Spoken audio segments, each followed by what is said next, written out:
Alrighty. So I'm going to give a second for people to fill in. We are live on Instagram. We're going to try to keep this around an hour, roughly, as we always try. So thank you, everybody, for coming on. Sorry, I'm distracted. So thank you, everybody, for joining today. We're just going to go ahead and kind of jump right into it because some people have places to be. And just kind of start out with a general overview of what we're going to be. I'll actually do this real quick. Might help. There we go. We're just going to do a general overview of how long it takes to do a proposal. So kind of talk about, who you are, where you're from, what you provide, how long it takes you to do it, if you're using any software to aid that, and then invoice and management. So we're going to kind of have everybody introduce themselves one by one here, kind of starting up from me and Omar, moving over to Guy, and then kind of just do that circle down. It's Ryan. Ryan, you're muted. Unmute. All righty. There you go. So give us a little introduction, Ryan. Cool. My name is Ryan Krishnan of RK Construction. I'm based in Western North Carolina.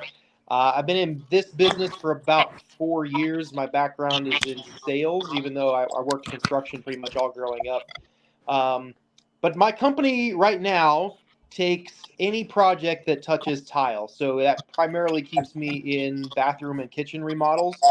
And I like turnkey full remodel work. So I often function as a general contractor. I have a background in project management also. So I'm used to working with subs and stuff like that. But for the most part, when I go into a project, 90% of the work that I do is for people that I know, repeat business, or word of mouth referrals. And so I don't end up going on to a lot of projects where I'm just straight up giving an estimate for a project for somebody that I don't know. More often than not, they're picking me as the contractor, and so I would call that maybe like negotiated work, where I'll go and take a look at the project, but we both kind of know that I'm going to be taking the project on. And so even during my initial meeting with them, I'll usually talk numbers, give them a ballpark estimate for what I think the project is going to cost and the scope of work, and then kind of give them even an idea of what their responsibilities would be. So I'll dive into that in just a second. But more often than not, those are the types of proposals that I'm putting together. And so by the time I put pen to paper and actually give them something to hold on to, it's usually close to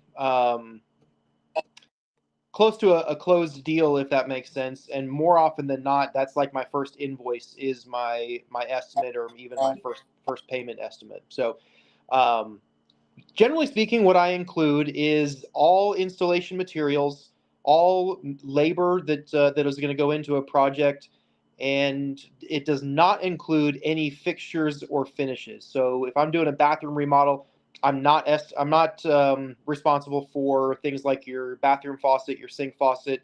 If you want a bathtub or something like that, your vanity. Those are all things that I'm going to have them provide, and they're basically the rest of it is going to be on me. Everything from paint, tile setting materials, even trim, those types of things I'll put on my end. But if it's something that could range widely, let's just say, I had somebody put in a $7,000 bathtub, that's going to be on them to decide how much they want to spend on those fixtures and finishes.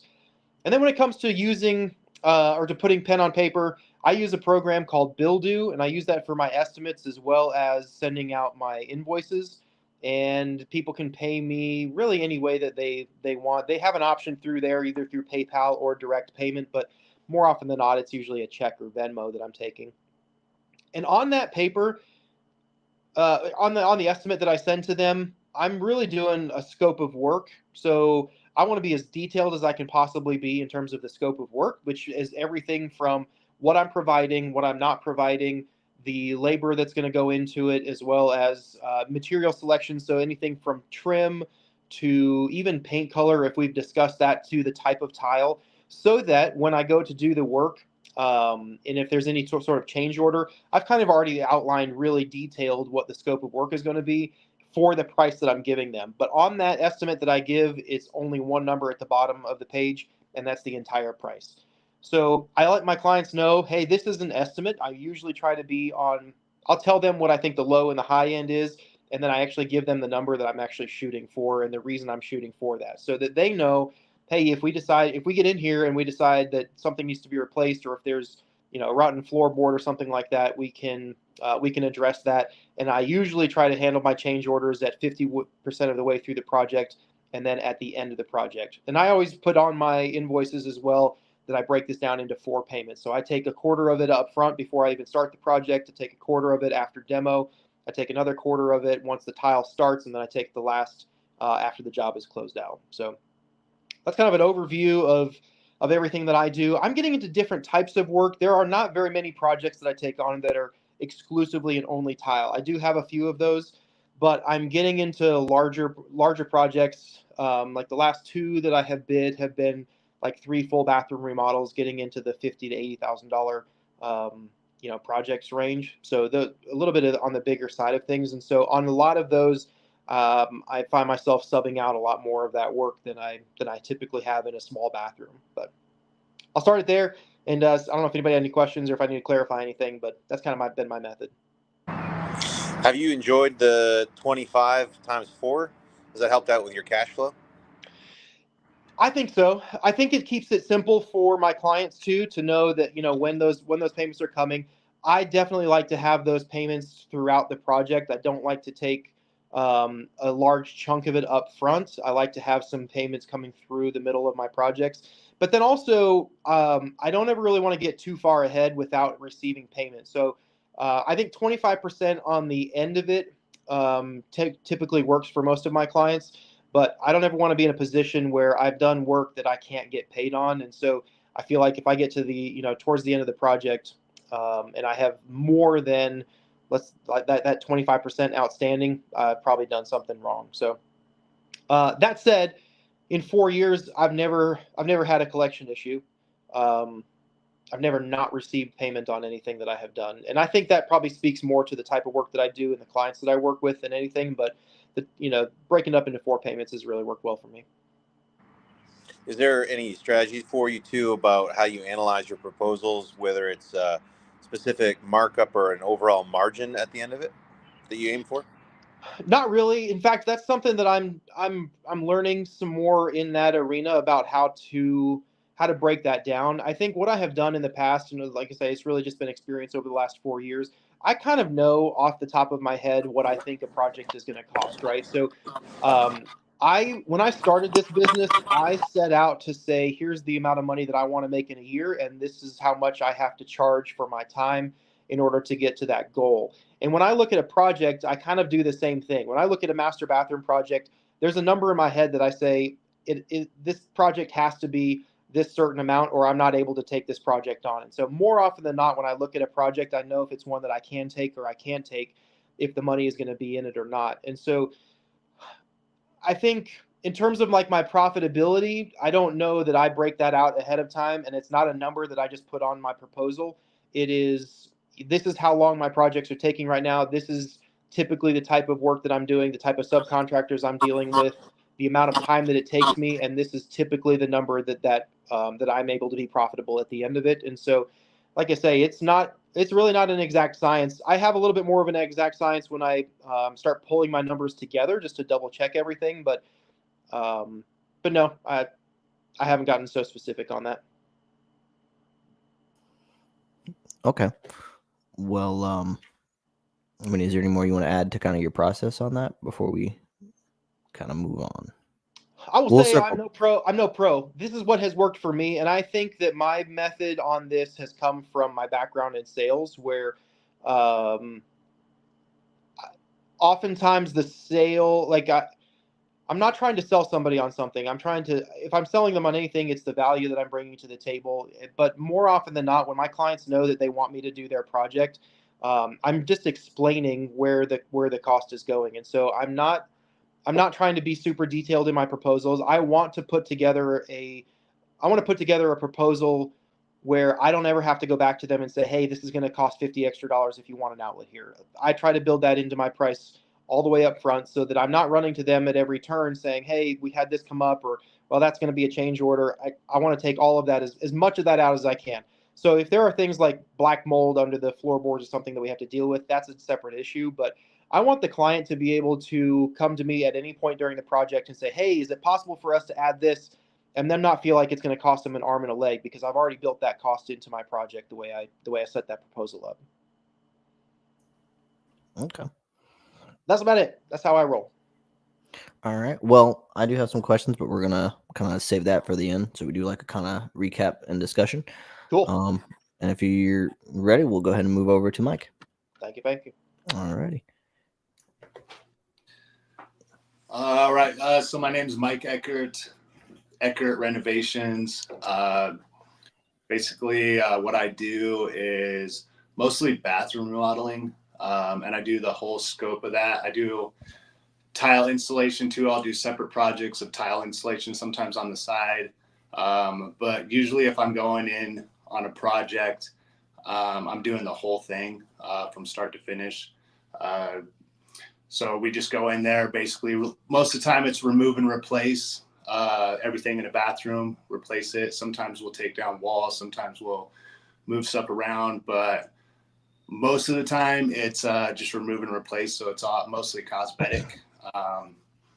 And I enjoy the tiles, so I will take on projects. If somebody calls me and says, hey, you want to do a backsplash, I'll usually do it because I can get those done pretty quick too. And I enjoy doing the tile and the art of it. And that's one of the things that got me into bathroom remodeling too, was tile. I started doing tile, and then I saw that I could just do tile in like a bathroom. So I was like, this is perfect. And you have to know, in a bathroom, you have to know everything basically that's in a house. So that also worked for me because my background, I just started doing everything at a young age. My parents got me into it. My dad, but I got into that kind of stuff, and it just worked out to where I started doing mostly bathroom remodeling. And basically how I do my estimates, I'll go in, I'll do a walkthrough of the project. And honestly, like a lot of times, because price is a thing for people, what I do, and I've kind of gotten away from it a little bit, but I will tell people my pricing like up front, because a lot of times people can't afford me, and it's just like a waste of time for both of us. So I like to say, hey, like this is what a typical bathroom, is going to cost from us. Sometimes I'll say it on the phone, and then sometimes like today, I didn't tell the guy on the phone, and I went over there and I told him, the pricing, and he was just like, I don't think I can afford that. And unfortunately, like some people can't. So I like to get it out in the open up front, even before I send my estimate out. So they kind of like have an idea what it's going to cost. And I can't, tell them variables, but I can tell them like like a typical price. Like I know where my pricing's at. So I kind of just like tell them, hey, it's going to cost this for just like a basic, 5x6 bathroom. And if they're like that, usually it'll get me away from wasting my time and their time if I tell them up front. So I like to do that. And that happened over time of just wasting so much time and then getting the wrong people. And we do offer financing and stuff like that, but still people just, sometimes can't afford it. But when I do my estimates, basically I try to get them done as soon as possible, but they're kind of, since we're doing the whole thing, they can end up taking me a little bit of time, probably about, I'd say like an hour to do my estimate. And sometimes I don't get it done right away. I'd like to get it done, but sometimes it'll take me days before I even start it, which is probably not the best case scenario, because when you do that, sometimes people end up going with somebody else before you even have a chance to put it. So I'd like to do it as soon as possible, but it does take about an hour. And then I used Joist for my stuff. It's just like an app. I'm very detailed, kind of like what Ryan was saying. I like to be very detailed on my stuff just so we're on the same page. So I list everything out step by step, what we're going to do, and everyone's different. So that's why it can take a little bit of time to put the estimates together. But I like to be on the same page, and then there's no surprises. And then they know like exactly what we're doing. And then I know what they said that we're going to do. And then we don't have an issue down the road where they're like, well, I thought this was included, something like that. And again, that was with time because I've been doing this for 10 years. So trial and error, trying different ways. And sometimes you just learn the hard way. And I learned the hard way on some things, like for painting, for example, I put in my estimate that it's not included because some people just like assume that it's included, which it's a totally separate thing. And a lot of times we don't even paint. We will if they want us to, but then it's a separate charge. And I like to just, lay everything out on the estimate, really detailed. And then I have notes at the bottom, kind of like to basically protect me. And then I also recently put in a note. I'll say one that I put in that maybe you guys that do video and you film on your projects, that put that stipulation in your estimate that you're going to be filming, because I did have a client that told me to take her stuff off social media. And I did, but now I have it in my estimate that we're going to be filming everything. And if they don't want us to, then we're most likely not going to work for them. Honestly, I don't say it like that, but if somebody said, hey, you can't film, then I probably won't do the job, honestly. It's actually a product Another thing, too, from a legal standpoint. You're what's able to that? I was saying that it's probably a good What? thing too, legally, that you're able to document also your job site conditions. So at least that Yeah, way, I if mean, anything comes up. absolutely. I've gone back on pictures and stuff, like especially when you're doing stuff in walls, like you got plumbing in there, and you go back, you're like, oh, I don't remember where that was, or the measurement like got like covered up or something, and you're like, oh, well, like you write it on the wall sometimes and it gets covered up or whatever. You can go back on your pictures and look. And if they have questions like, did you do this? You have documentation too. So it kind of covers you when you take pictures and videos, because you have all the proof too. So if anything ever goes south, you can pull all that stuff up and you can basically back yourself too. So it's really like I totally agree with what you're saying there. It does help with that. It also helps with because this actually happened between yesterday and today. An inspector that failed me because she didn't know what was going on, and I literally had to compile demolition, like the subfloor demolition, all the way to me putting in a rapid recess kit. And I compiled all this like hours of footage into 3 minutes, and I did a voiceover and I had to send it to the inspector because she didn't know what the hell she was talking about. And yeah, and I was on the call with her from 8 o'clock this morning to about 10ish, explaining this, reviewing the video, showing her the footage, doing my explanation, pulling out the code book. And she finally was like, okay. She didn't admit she was wrong. She just said that I was clear to proceed. So that's great. I saw that on your story. I was like, oh man, that sounds like a nightmare, honestly. So was that your way of asking for the manager? I've dealt with this lady before building a house, and I've had to go to the chief building inspector. I literally just wouldn't answer her question. She would ask me a question, I would forward it and send the response to the chief of building. So once she realized it was me, she kind of was like, "Oh, okay." I think she just gave up because she knows that I'm an asshole. Hey, Mike, I got a follow-up question for you. How many how many proposals do you think that you send out that you don't win the project on? That's a good question. Honestly, I like my success rate on projects is pretty high. I would say like 75%. And usually it's either my fault because I didn't send it out soon enough and they went with somebody else, or they can't afford me and they went with somebody cheaper. Like most of the time they don't go with somebody that costs more than me. It's usually it's either they go with somebody cheaper or somebody else. They went with somebody else before I could get there, or they like somebody else. It could be that sometime, but most of the time I vet my customers too. So if I like them and they like me, then I usually win the job, like is how it kind of goes. I mean, and they can afford me because my pricing isn't like over the top. It's definitely at where it should be. So I don't waver on my price. If somebody comes back and says, you're too expensive, I don't even say anything about that. I'm like, well, Yep. I'm sorry. Like, we offer financing and we accept credit cards. That's my response to that. I don't ever change my pricing. Sometimes I will, but it's only because I want to help somebody or something like that. That's the only time I'll ever change my pricing, honestly. Nice. I usually don't, and if they're like, say the cost is too much. If it's like an older lady or like a veteran, or something like that, or somebody that has like an issue and I want to help them, then I am willing to like try to help. And I mean, I'm in this to help people anyway.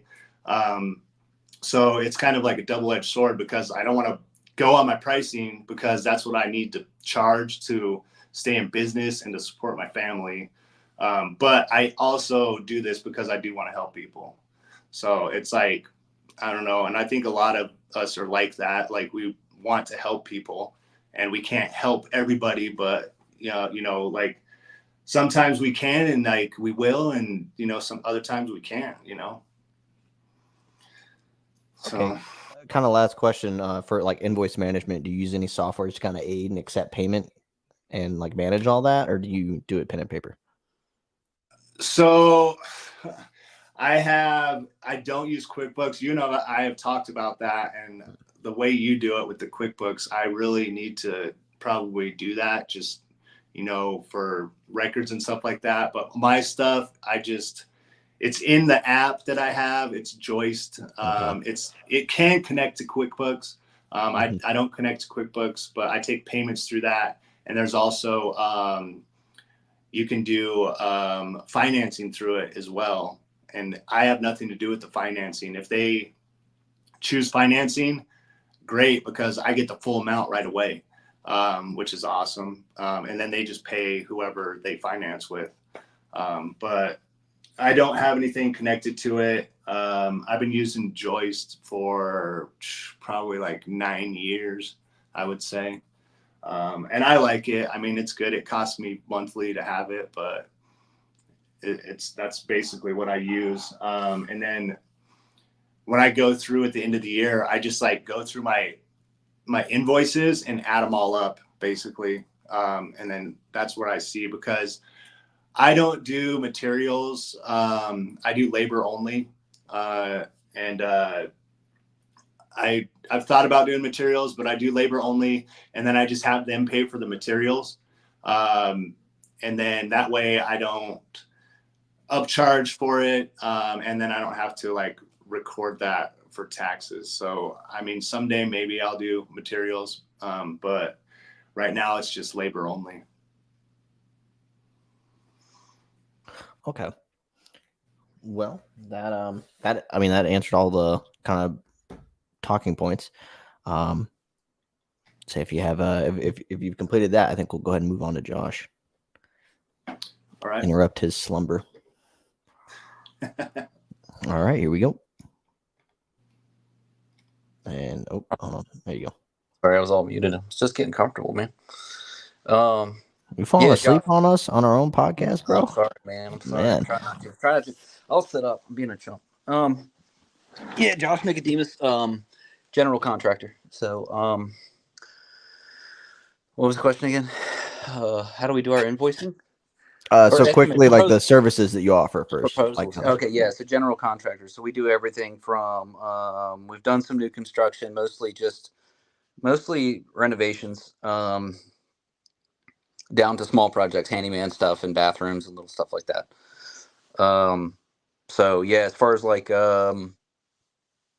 proposals go, it depends. I mean, because we do such a variety of stuff. About like a hall bathroom, something simple like that might be a 30-minute ordeal for a proposal. I usually can just pull up one of the old ones and change the verbiage, and labor is usually pretty similar on something like that. I mean, sometimes if it's a bigger job, obviously it takes a lot longer. Like right now, I'm dealing with a 16th floor penthouse condo that there's a designer on, and she sent me 100 and all said and done like 150 pages of documents of like what all the selections and all that kind of stuff. So that doing something like that obviously takes a lot longer. I probably have like 8 hours into a proposal like that.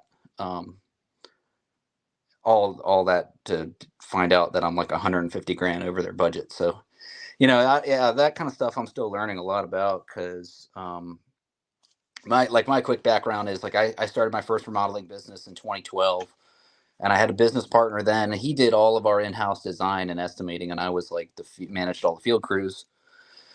And so I sold my half of my business to him in 2018 and started doing real estate, flipping houses, and did that full time until like the last 6 months. We jumped back into remodeling. So I'm having to learn how to do all the estimating again, learn how to use Chief Architect, all that stuff. Like I've forgotten how to use most of that stuff. So I'm still like learning. That's why I'm interested to hear what you guys do, because I'm not, as far as being a remodeler, like I'm pretty rusty on the paperwork side of things.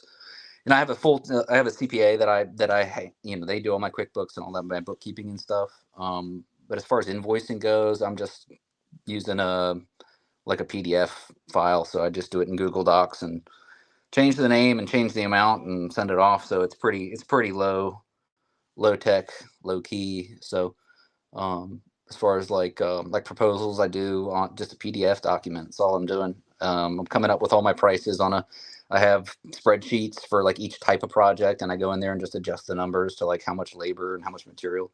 So we do provide all the material on a job, everything, from hardware through paint and tile and bathroom fixtures and countertops, all that kind of stuff. We provide everything. I don't upcharge most of that stuff. People are always like, oh, you need to upcharge, or what do they say? What's the word I'm looking for? Markup. Markup. Yeah, markup, like 100% markup. I Now, see do all you these charge guys. to gather that material is the question. It's in my labor, Oh, yeah. So it is factored in. Okay. yeah, I've got labor in for gathering and ordering and running material, but I'm not like charging. Like I see these guys online, they're like, yeah, well, we charge $7,000 to replace a water heater. And actually, Omar and I were talking about it the other day, and I'm like, I can't do it, man. I have a hard time with that. Like, I'll charge the material and the tax on it, and then and I have no problem charging a fair amount of money for my labor, but if I say a water heater is $800, it's $800. It's not, it's not these guys that are charging like, well, it's $1,500 for material and then another $1,500 for labor or something. Like I don't know. I just prefer to be straight up about that kind of stuff. I might change.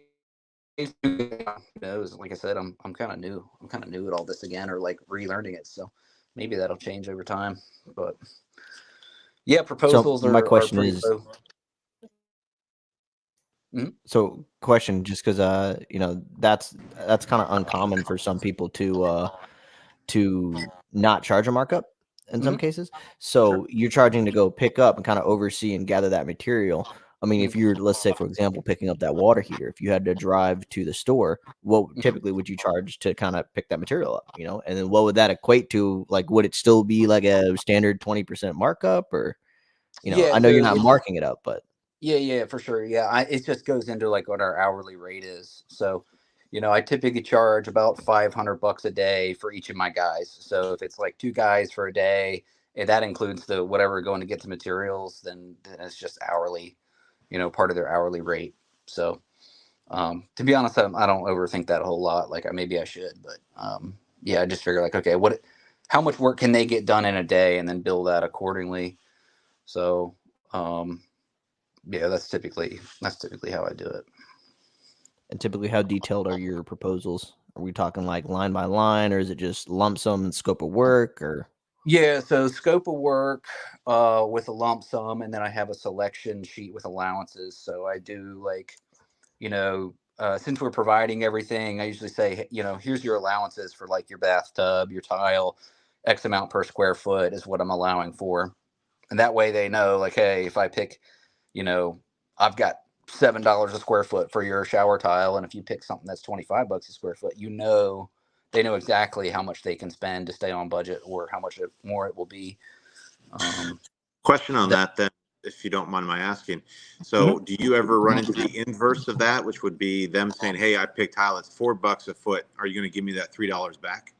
Yeah, and I always do. I always credit them back. So, like just today, I had somebody that went under their allowance on some stuff and over their allowance on some, and it ended up they were over their allowances more than they were under them. But yeah, I have had where hey, the whole project came in cheaper than I had estimated because they saved money on tile. And since I'm not marking up the material, it doesn't matter to me because I wasn't charging.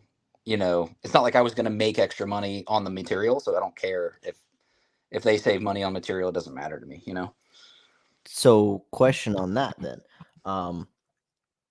If you're are you billing this like beforehand? Where you're like, all right, your allowance is, let's say, a max of $7 a square foot. So you charge them and bill them, and they write you a check with that allowance, and then at the end you settle it up, or do you kind of do that in the Yeah. design phase where they choose the tile and then you adjust your pricing? I always try to get them to choose the tile, before signing a contract, but Okay. that doesn't always happen, right? So, especially on bigger jobs, a lot of them, like, we're going into a contract phase and they have not picked a lot of things out. So, all of my contracts, even small like bathrooms, there's typically like 3 or 4 payments. So, I take a deposit when they sign the contract.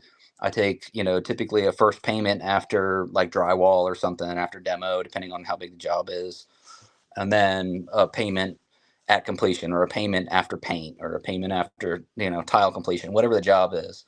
So but yes, the settle up happens at the very end unless it's something they're adding. So if they're adding something like a change order, I try to settle those up right away, because you guys know, if you've done this before, man, change orders will eat you alive if you don't get them up front. And I don't always do it. I'm not the best at it, but yeah, you want to, when they're adding stuff, man, they get to the end of the job and like, oh crap, I forgot about that. Like, I don't really want to pay for that now. So but yeah, we take multiple payments throughout a job, and that helps kind of like let people know where they are, and then that settle up. If it's a small job like a bathroom, we settle up at the very end on what they owe. So Okay. that makes sense. Yeah, absolutely. That hit all the points and some interesting topics that we might actually talk to you about later on. So Teach me, man. Teach me the ways. teach you. Yeah, you actually. We'll talk after we get in. We're gonna go ahead and grab Nathan in, and then we're going to go down the list. All right. Thank you, Josh.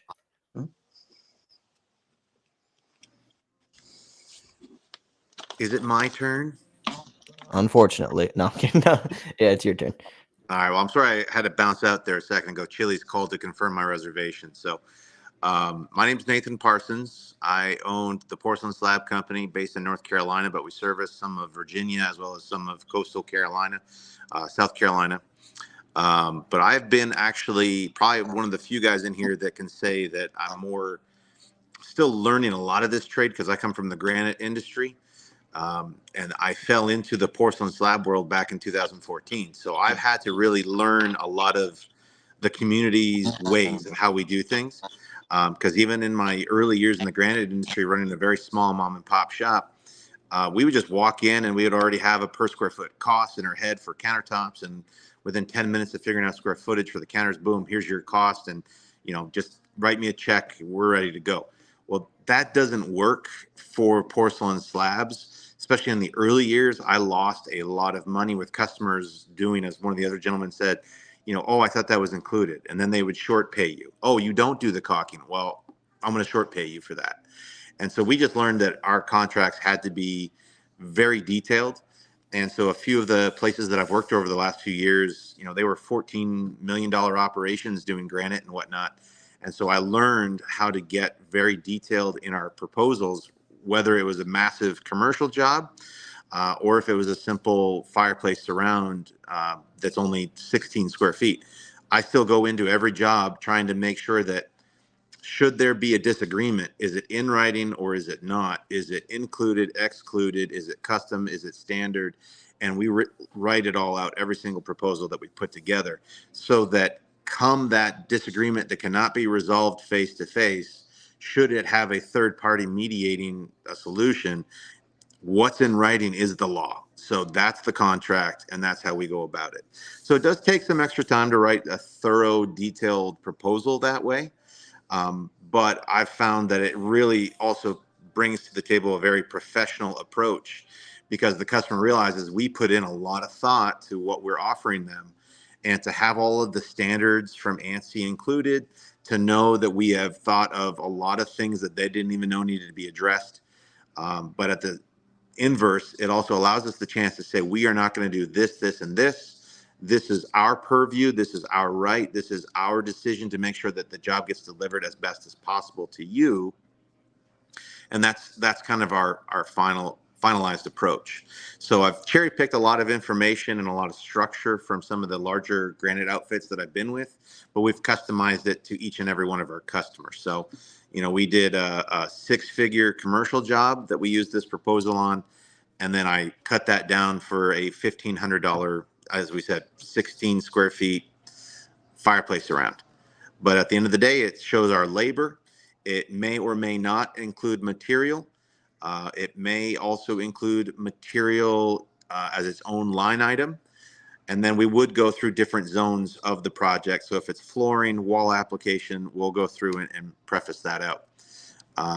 Our breakdown, or how I go through with our proposals, if I'm going off of blueprints, I am going to create a spreadsheet that gives me those different sections with square footage being computed.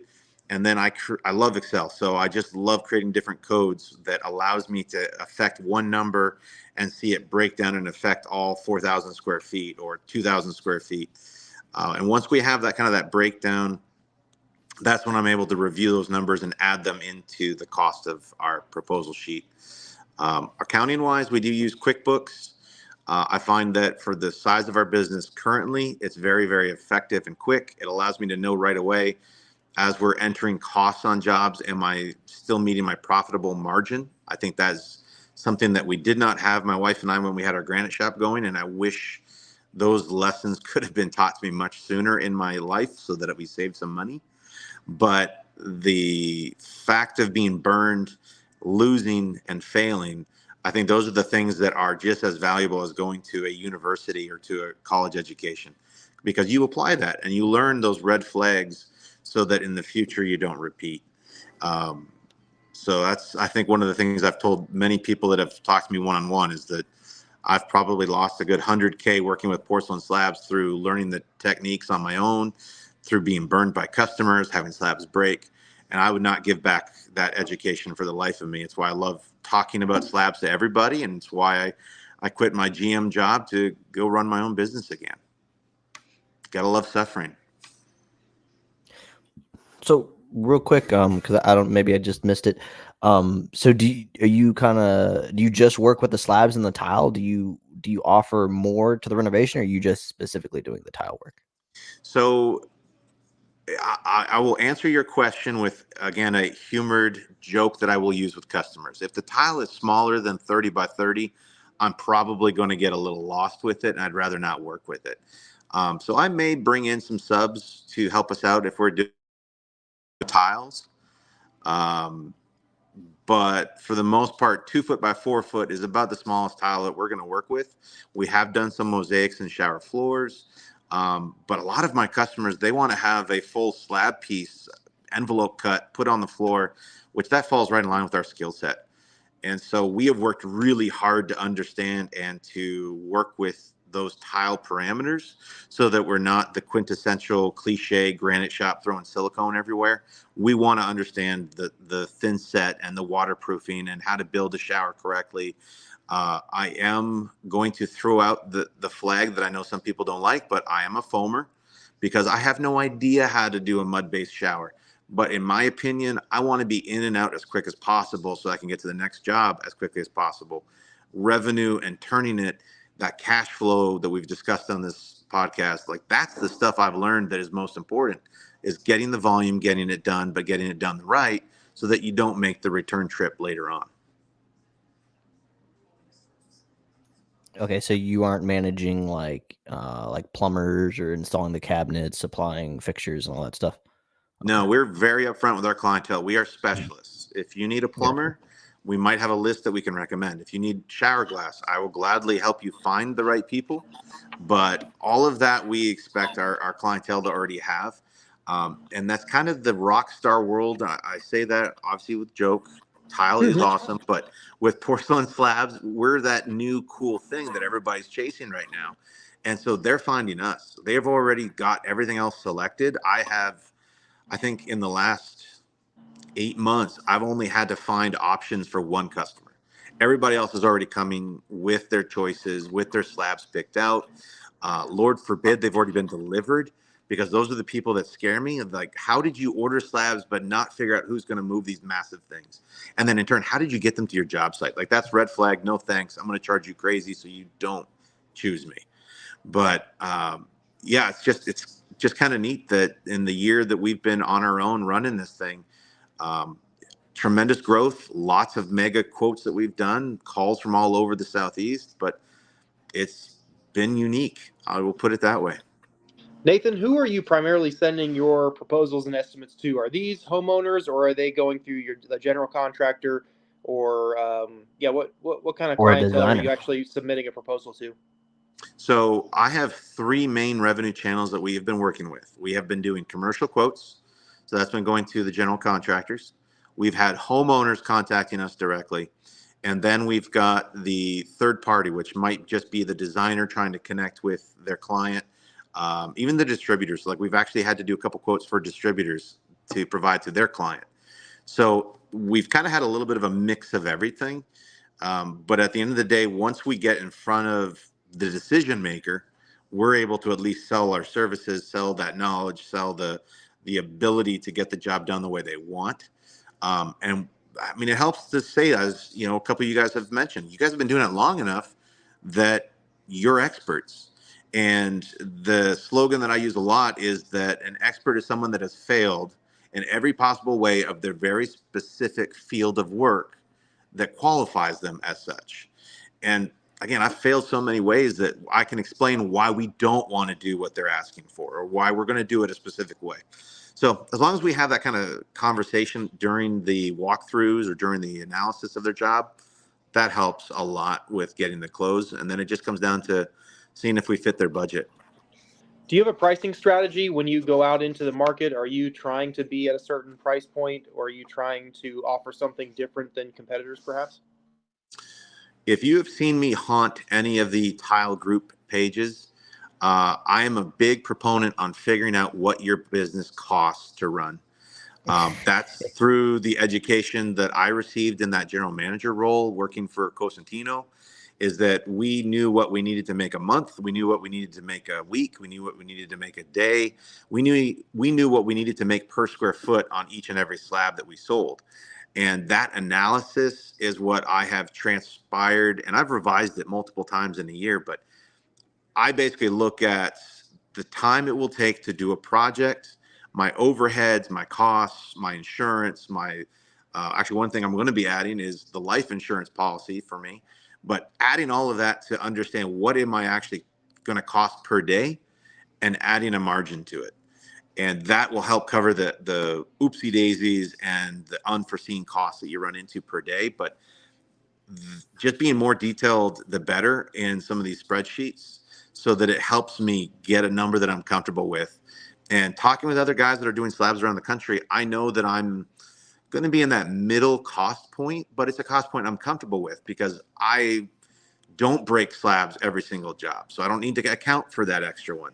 But that's still something I keep in the back of my mind. So understanding your business, I think, allows you to find a number that you're comfortable with. So like the gentleman that knows he's high cost and still gets 70% of his bids, I think that's tremendous. If you're able to find a number that you're comfortable with to live on. And that's where, with us having been in that startup mode for the last year, I'm having to revise it and look at my numbers every single month to make sure, where am I losing, where am I winning, did I make the margin point for profitability or not, and really, where's my sweet spot. So like, we're going to be taking on a large project next month.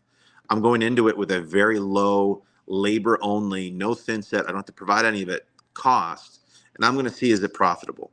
It's 4,000 square feet, how quickly can we get it done? And then in turn, once we're done with it, I'm going to analyze that as my test. Was this worth the headache? And we'll decide. Okay. Well, anybody else have any questions? I will say one more thing, I got a and I'm really question. glad they're doing this, is that there's an old Bible proverb that says, in the multitude of counselors, wisdom is found. So I'm glad that there's a lot of good counselors on this podcast today. Nice. Yeah. Mike, did you have a question? I have a question. It's kind of off topic, but since you're doing the large slabs, we do some of that, and it's usually like not the full slabs, but I'm moving to that because I really like that stuff. But we do like the 4-foot tiles and that kind of stuff. And I'm in the works of doing it, but like, I don't know if I'm supposed to like market myself as like I do slabs or what. Like how do you get people that are like, look, they just seek you out because of your company name, like because up where I'm at, there's not many of us that do large format tiles, and I'm in Colorado, which is kind of crazy because, like you said, it's the new cool thing and people want that. So I don't understand why more people don't do that. I mean, it is a lot harder than smaller tiles, so I get it, and you need more people. But I mean, do you just market yourself as like, we do just that only? Because you said you don't do small tiles, like smaller than 4 foot, basically. Yeah, I mean, for the low cost of $24.95 a month, you can subscribe to my channel, and I will teach you the ways of porcelain. No, I'm kidding. I'm kidding. I'm gonna No. follow you. I don't follow you, so I definitely will be following you after this. Because Yeah, I don't follow. Well, I actually am planning to hopefully get a couple slab guys together and do a podcast because it is quickly becoming very interesting, and it's becoming a trend. So that's something we'll look out in the future. Yeah. Just a little tidbit. Absolutely. Yeah, and doing not to that's what I'm hijack anything or by any means, but we at Coverings this year, I interviewed a couple people for some audio interviews about the lessons they learned getting into slabs. That these are guys that have been doing it 7, 8, 9 years. Slabs have been around. It's just that the slab distributors, the designers, they're the ones that have struggled figuring out how to market it. Now they've figured out, okay, this is the next wave. Silicosis is going to be slowly killing quartz here in the United States, but the customers are seeing it more and more. Floor and Decor, there's another very large box store that's starting to carry slabs in the third quarter, as well as Home Depot and Lowe's are also beta testing programs for slabs. So if the box stores are going to butcher the industry, it's good to kind of start figuring it out now in your local region. The approach that I took is because I've been around North Carolina for 10 years now. A lot of the key distributors knew those lessons that we went through, and they knew that we'd really worked the problems out. And so they felt comfortable to recommend us to a lot of their high-end clientele.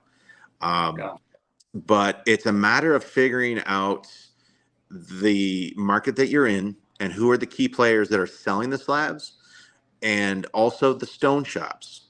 One of the guys that does training, I mean, he and I agree on this, that if you can get partnered with a good stone shop in your area, not the cheap guys, but the good ones that have the right equipment and have digital measuring, that'll make your life really, really easy. I'm on a job right now that is from a stone shop, and I probably am not allowed to say what they sold it for, but they sold it, I guess I could put it this way.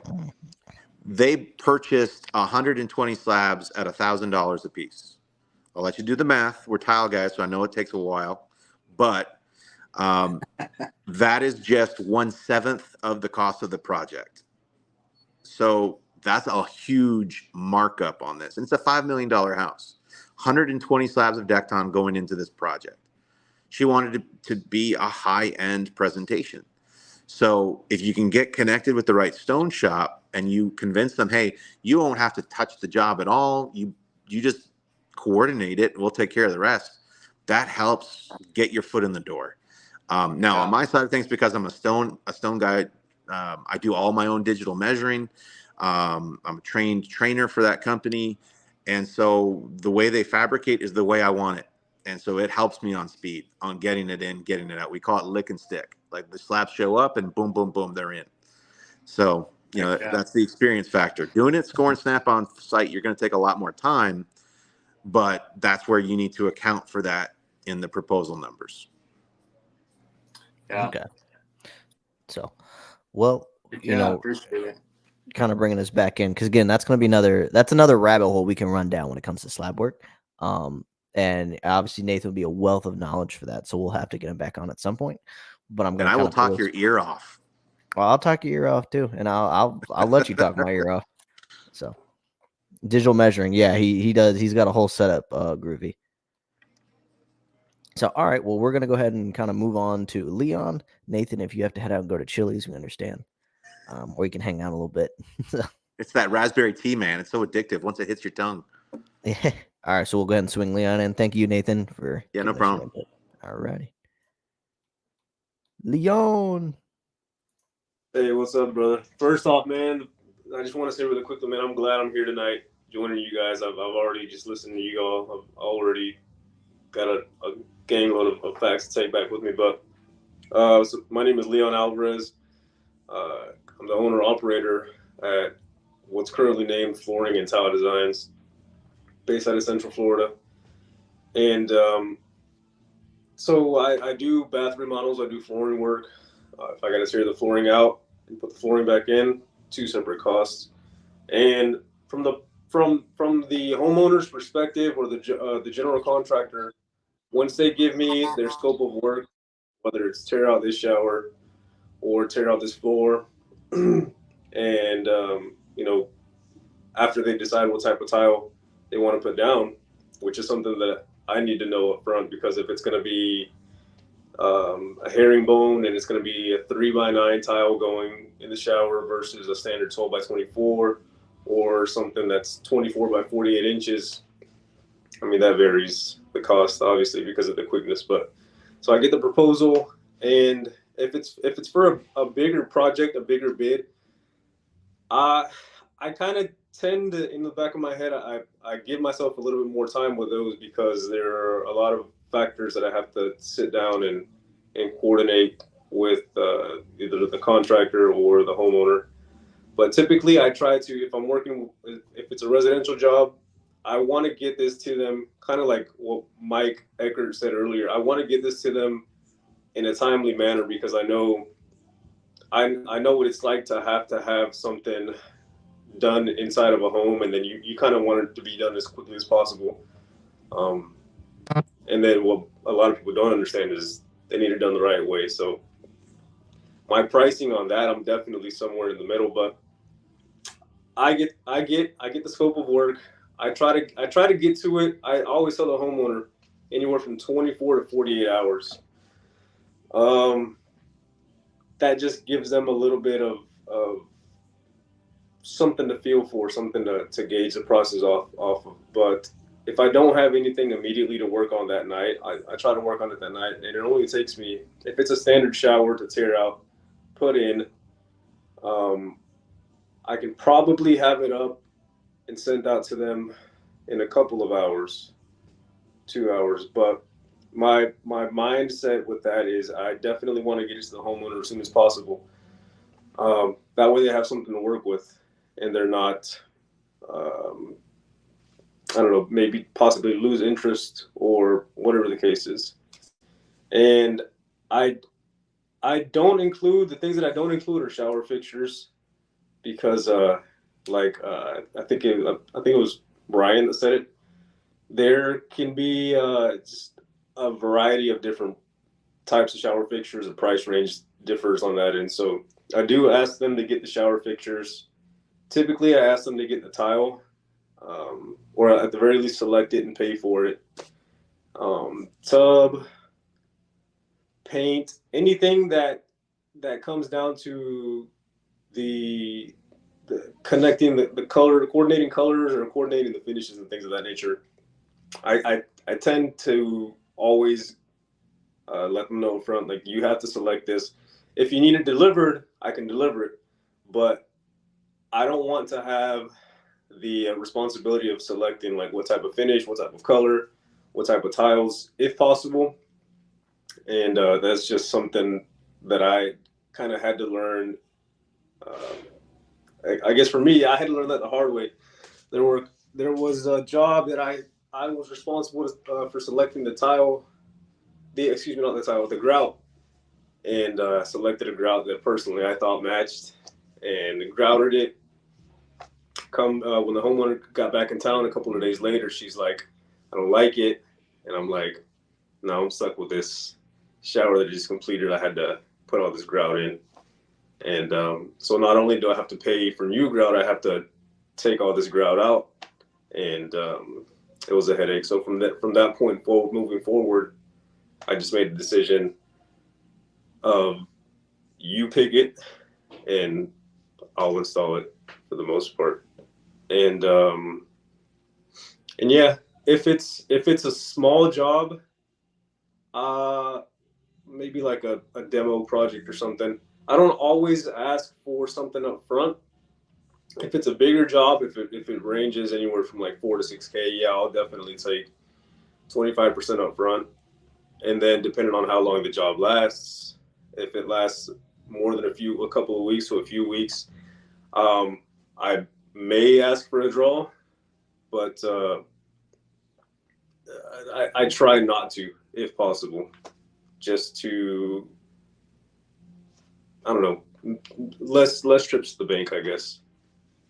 But yeah, that's pretty much the process, and I do detail everything in my proposals. I won't put the products that I'm going to use, but I always use something that I trust, something that's a little bit more, something that's, I'm not going to say it's the highest, the most expensive product out there, but it's something that I definitely have used plenty of times. I have used in the past at the very beginning, because I've only been doing this for about 2 years. I have used the less expensive products, and only recently in the last, I'd say like 6-7 months, I've been using the middle tier and top tier products, and I can see the difference in the curing process of thin sets, grouts, and things of that nature. And also because I genuinely care about my customer. Like, if they're gonna pay this much money, their hard-earned money, I want something that I know for a fact it's gonna last as long as the remainder of their years, or at least 15, 20 years, whatever the product that I'm using warranty on there says. But that is for the most part, that's everything in a nutshell. And I for the most part, I stick with tiling. If it's a shower, and kind of like Ryan, I do pretty much anything that touches a tile. But 90% of what I do is a tiling. If it's plumbing, I'll call a plumber to come and do it. That's something that they specialize in. But I will do a little bit of drywall patchwork if necessary. I will do a little bit of painting if necessary. But for the most part, it's only in the showers. And with the flooring, complete demos, which I haven't had too many this year, but I'll come in, I'll tear the tile out. If I got to use any self-leveler, I'll put the self-leveler down after I grind it down. And then from there, pretty much just go to town.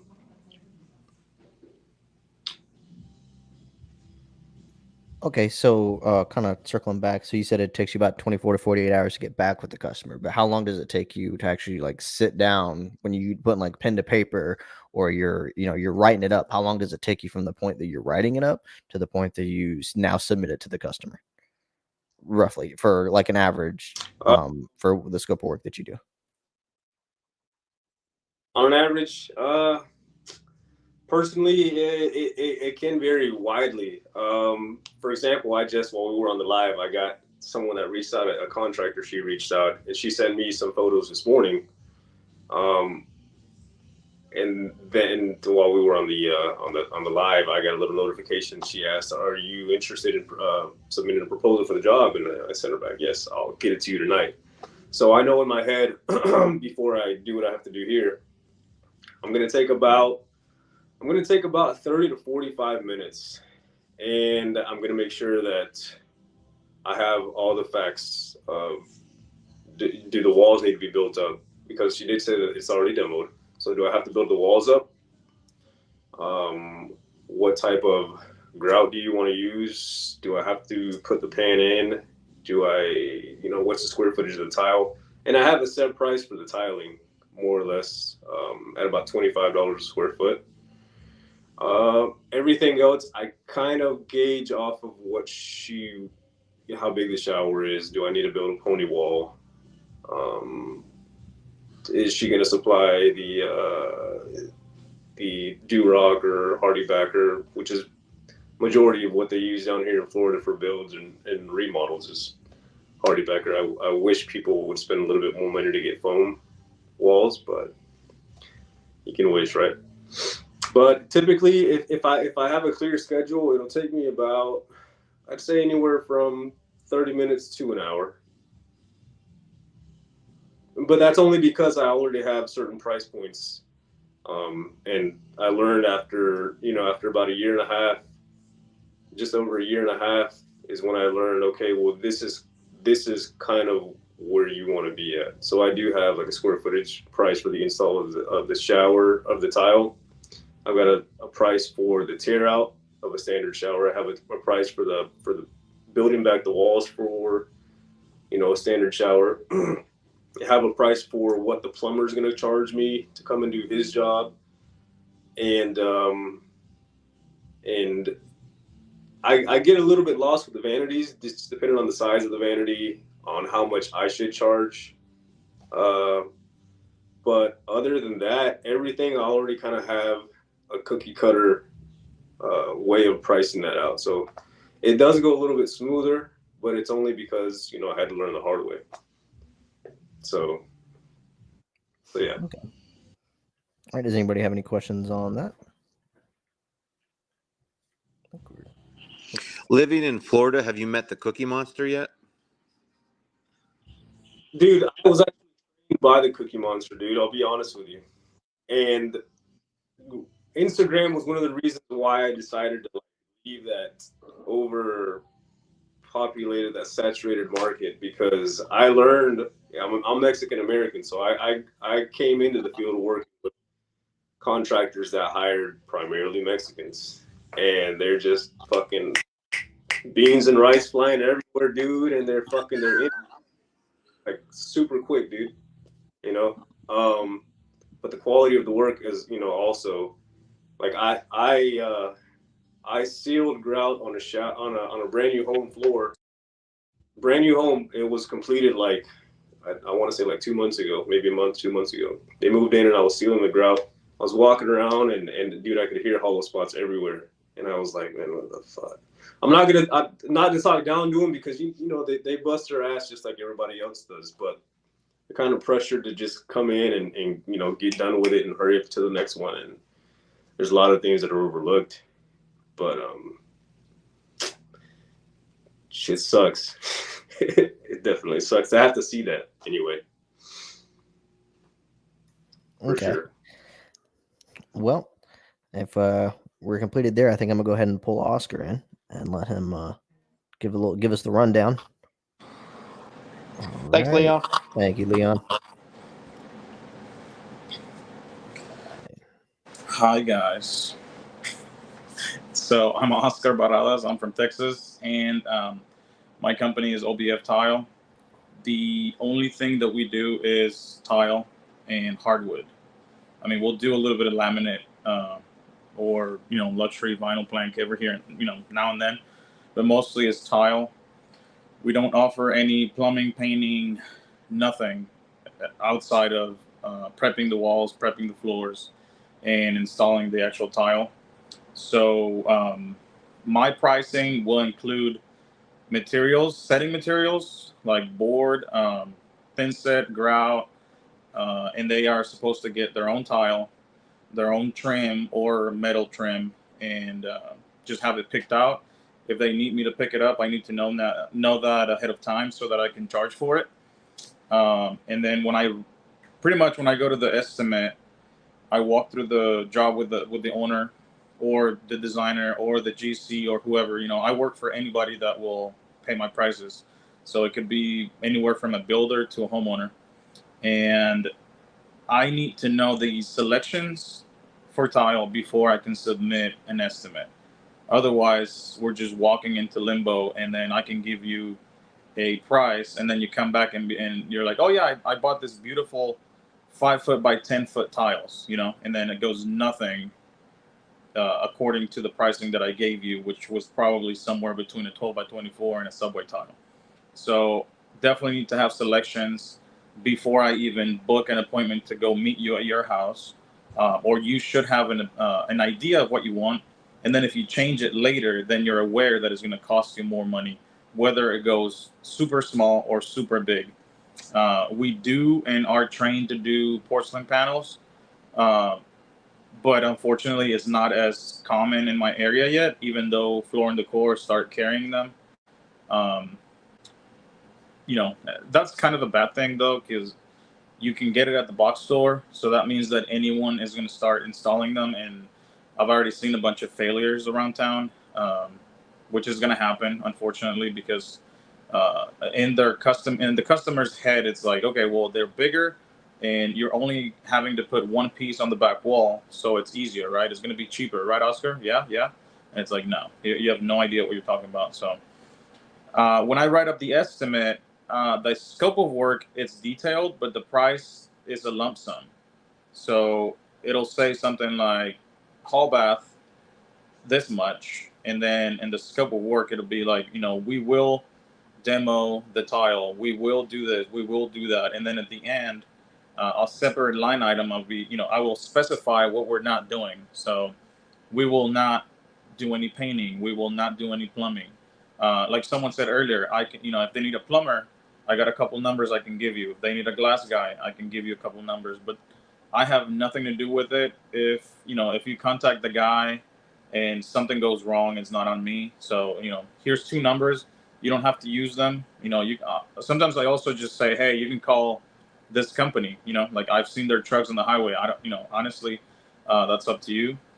And, yeah, that's pretty much it. So, it can, honestly, writing up an estimate for like a 3x5 shower redo, it can take me 30 minutes to write up, because I've done so many. And I will either just write it up real quick or grab an old one and just rename it, reword it a little bit. But I do take, I usually tell them I'll turn in the invoice, give me your email, and I'll send it tomorrow, because I want to write it up, save it, and then come back hours later or maybe tomorrow morning and just reread it and make sure that I didn't miss anything. I didn't miss a big niche that they wanted, or I didn't miss that the tile needed to be sealed, and what if it's like a 3,000 square foot floor travertine and I forgot to add the sealer. I don't want to have that awkward conversation later on when it's like, oh, you know what, I didn't charge you for sealer, so now you're gonna have to pay me more. So I do like to give myself time to just reread it and kind of like just redo the job in my head to where I know, what the extras are going to be and that they're included in the price.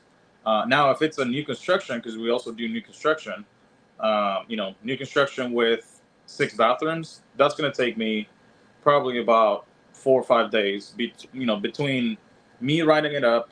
The last one I did, they wanted heated floors. So in that case, I include the materials for the heated floors. So I call my local, store where I get my heated floors from.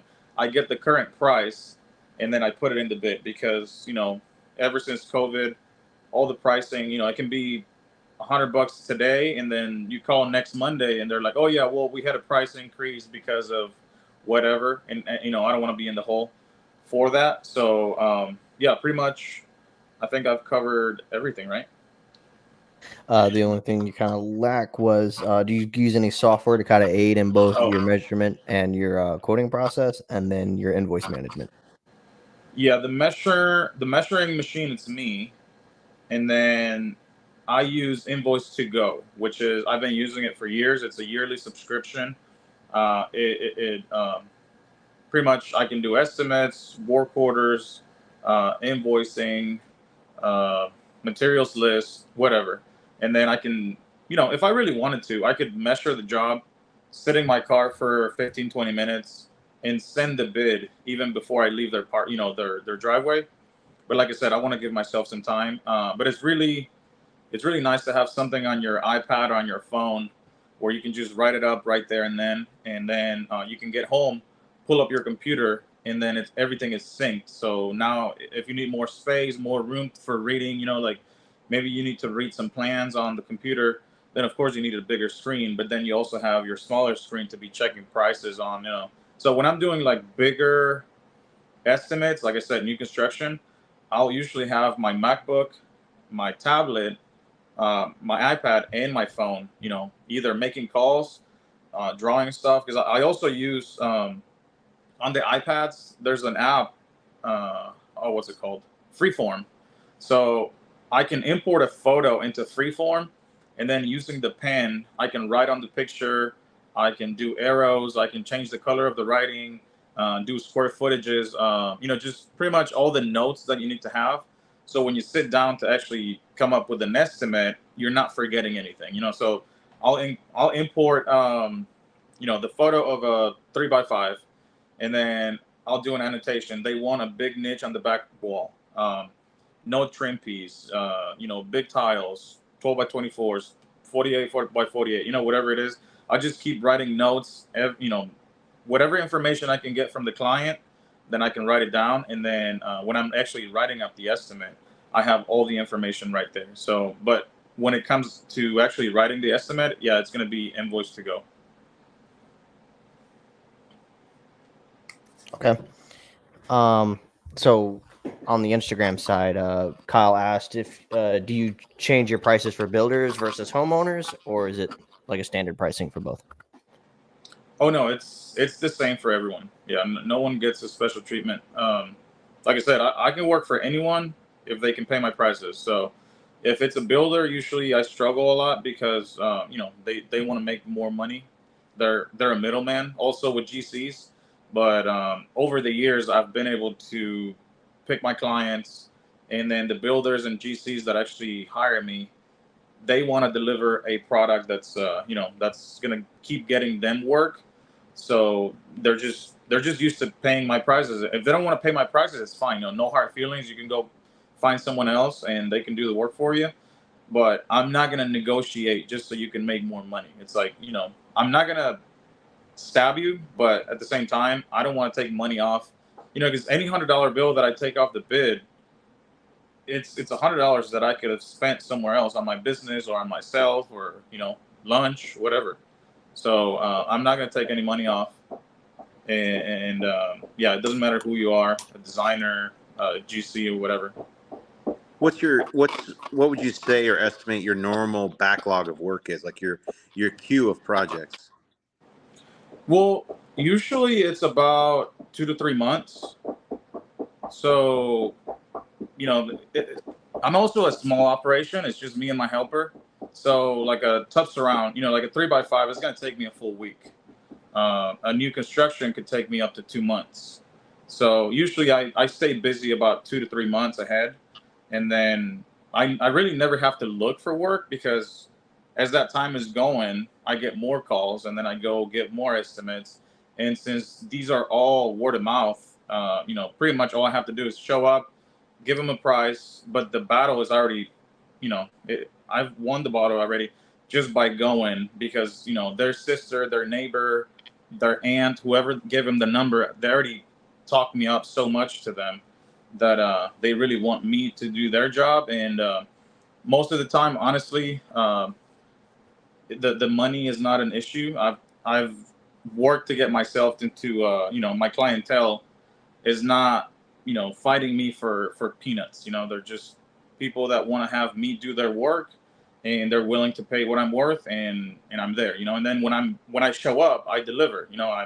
I spend my time. I try to stay up to date with installation methods. You know, I go to trade shows. I just stay up to date. I try to do cool things, mitering, things like that maybe they weren't in my arsenal 3-4 years ago, and now I've slowly started to get them into my work, and it just pays off. You separate yourself from other installers, because most other installers will be like, no, we can't do that, no, we can't miter that, no, we can't do this, we can't do that.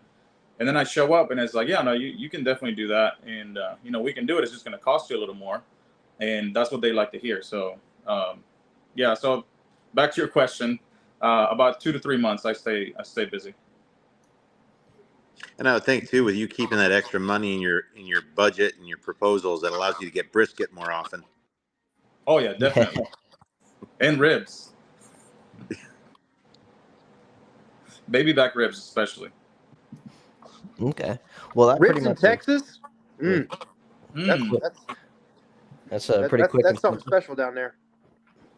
Hey! You're in the Carolinas. We got some barbecue too. All right.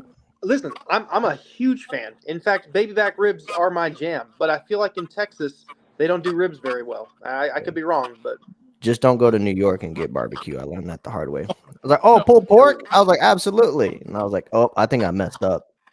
Dude, I can go get pulled pork sandwiches right here at the gas station. Yeah. The glories of living in the South. You can have a heart attack at any gas station. Oh yeah, hell yeah. So, I'd rather die happy than live vegan. there you go.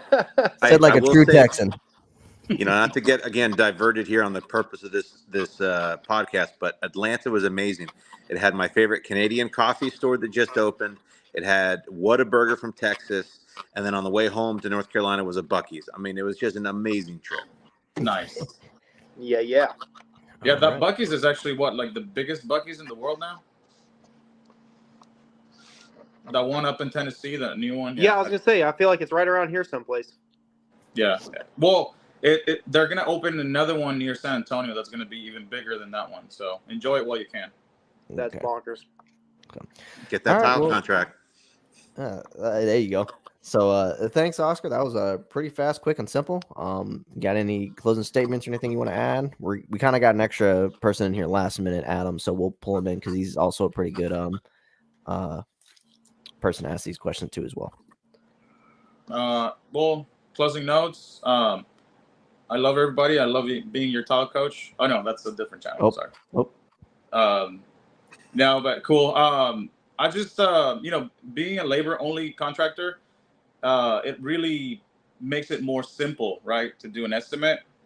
As when you're a general contractor and you have to price out even like a fixture, things like that, I imagine it takes a lot longer. But when you're doing labor only and your materials that you already know you're using at every job, I mean, you already have it in your head. So like I said, heated floors that we don't do often here in Texas, I literally have to, every time I get a request from heated floors, I have to call the store and be like, hey, so what is this length of cable running right now? And then I get the price and I turn it in. But everything else, like board, thin set, grout, it's pretty standard if you're using it every week. So I think that's the takeaway from this. The less you do, the easier the estimates are going to be. Okay. Alrighty. Well, we're gonna go ahead and swing Adam in. Thank you, Oscar, again for coming on. And we'll swap it out for this guy. Oh, that's alrighty. What's up, gentlemen? What's up? Yo. All right, so I'm gonna have to kind of walk you through this one, but I'm pretty sure you kind of got the gist of what we're talking about here. So just kind of the services that you offer. Okay, see you, Oscar. The services that you offer, how detailed your proposals are, whether if it's a lump sum price or itemized, any software if you use any, to aid in the proposal process, average time it takes you to send a proposal to the customer from the point that you sit down, roughly how long that takes you on average for the jobs that you do. If you use anything for your invoice management, and then there you go. That's pretty much it. And what snowboard is behind you? Yeah, that's it. What's the snowboard? The snowboard? You know what? Better question than all the other previous ones. I'm sorry, Jeremiah, but Ouch. this is it's a Burton. It's an old one too. Noise. There we go. Yeah, so I would say I'm very similar to Josh in his approach to proposals and at least paperwork goes. I'm still running heavily on like a Google Docs platform, editable like PDF platform where I could basically edit no matter where I'm at from any one of my phones or devices. Um, but a little about because I think there's a couple people here that don't know who the hell I am. I do it all. So I'm a general contractor, I would say. I'm heavy on the tile, but I still do painting contracts. A lot of the painting contracts and other contracts I sub out. A lot of that stuff. Uh, I just finished up large kitchen.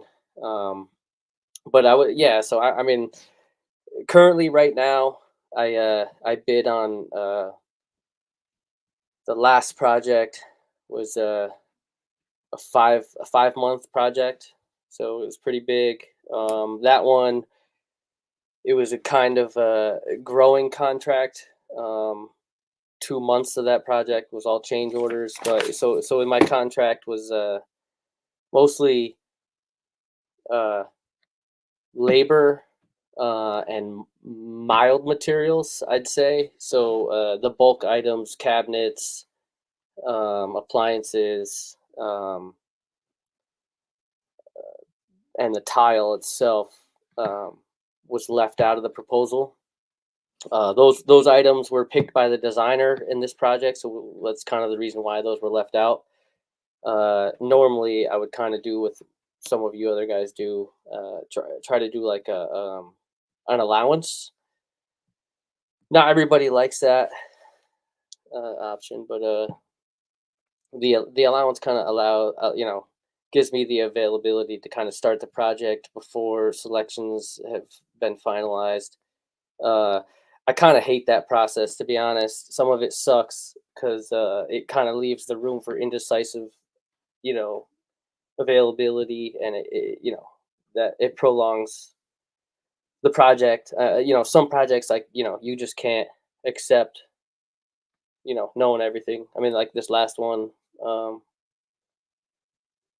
it just comes to a point to where if the price works, you say yes. The proposal's up for change, and just kind of move from there. So right now I'm a one man team. Um, you know, I'm still kind of one of those guys that hires a couple of their available friends.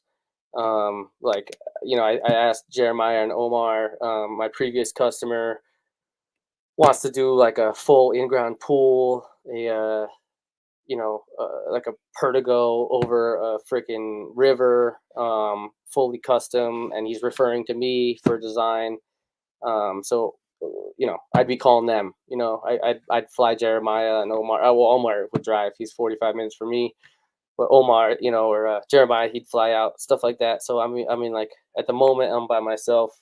Kind of sub out some specifics, but kind of let people know I'm going to take my time. I do myself, and they like it. So as far as your detail on your contracts, I mean, how detailed do you get? Is it just I mean, I kind of know the answer to this, but people watching don't. How detailed do you get on your proposals? I would say so. I would say my estimates are detailed. My contract is not. So I would say so. My estimates on my end and my my budget that I pull in, I primarily right now I like created. I spent hours and hours and hours. I created like an Excel sheet, uploaded a lot of materials, kind of update it every once in a while. I use Excel to somewhat just use the inputted algorithms that I can fly in there anytime and just estimate pricing for labor hours, materials, budget, overhead, my daily operating cost. I know you guys talked about that a little bit before. I think that's when I hopped in. I forget who was talking, but you guys were talking about operating costs and how important that is. I myself, I dialed that in to the penny. I'm definitely one of those guys. I cannot, I don't want to become a guy that has a license and can do some shit. I'm one of those guys. I am trying to grow a company. So I dialed that in by the penny, with room for growth. So at the moment, my contract basically is labor, materials. I separate it from, so mine has like an addendum, which separates the terms of service from what the scope of the job is. In that addendum A, it expresses, everything from demo to what installations and where are happening. The only thing that my contract doesn't show is what's costs what. In my experience, I work with a lot of designers. A lot of them, they just want to pick and pull you apart. They see, oh, you're charging $2,000 for this recessed TV niche in a backsplash in a kitchen island. Why don't we change that to, a 15 LED, whatever and I'm just, a lot of that just becomes, you just become someone else's bitch in a sense. So personally, I try to stay away from detailing price per item in contracts. I'll do that roughly in a gross estimate, depending on who it is. If they want a detailed estimate and they haven't been a previous customer, I try my best to charge for those because, again, in my experience, people tend to use your knowledge and your detailed estimates to kind of better their, future proposals when they're not really trying to use particular you. So like I try not to waste my time too much. My time is super valuable to me. But yeah, my contract, again, it's detailed without specific pricing as far as what's what. You know what I mean? If anything's asked, I have a very detailed budget analysis. So if they ever asked, I could tell them like, yeah, it's 55 whatever for this, and just multiply it by that. I've shared my markup with multiple of my previous clients, and they're all super understanding. I've told them, there's some of my clients where I've told straight up like, in this area my markup is 50%, and they kind of like laugh and say, people do more than you, so yes. And then I'm like, fuck. And then there's people that like, hey, my markup, I tell them my markup in this area, is 25, 0.25. And, again, even then they're like, oh, it's too much. So markup's a very difficult thing depending on where you're at. But yeah, as far as details go, it's vague and not vague at the same time. It's open. Okay. Well, that was also pretty short and sweet, and got all the information out there. Yeah, pretty all over the place. You know what I mean? So, Good alrighty. info though. Thanks, dude. So I guess we'll start wrapping it into me and Omar. And then I guess I know this episode's running on a little bit, so if we want to do an open discussion, we can. We'll kind of cross that road when we get to it. Yeah, I mean, it's that, or if you guys got any other questions, I don't know. I'm pretty much an open book. All righty. Well, thank you, Adam, and we're gonna, I guess, swap up to Omar at this point. All righty.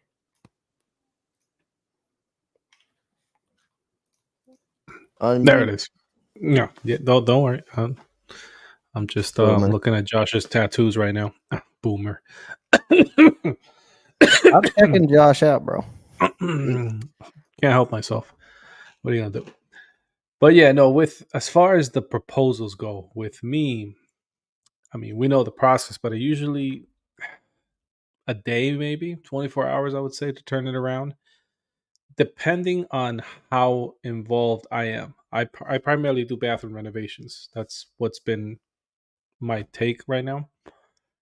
And it all depends. Some customers want to buy all their materials and me install it. Some customers are like, hey, you do everything. So that'll determine how long it will take me to do a proposal. So it could be a quick one, like, yeah, it's going to cost, X amount for labor and materials, construction materials, like the stuff that they're not going to pick out. But then there are other ones where they're like, yeah, I want you to pick everything, lights, faucet, paint, trim, everything. Now I have to sit there, do the homework, write them all up. And as far as the proposal, I don't write line items. Like Adam was saying, people tend to take that and use it as a weapon to lower the next guy. They'll go to the next guy and be like, look, this guy's charging me X. Can you beat this? The next guy will be like, I'll take $500 off. Boom, you lost a bid. And you help the guy get a job that he probably couldn't even price out.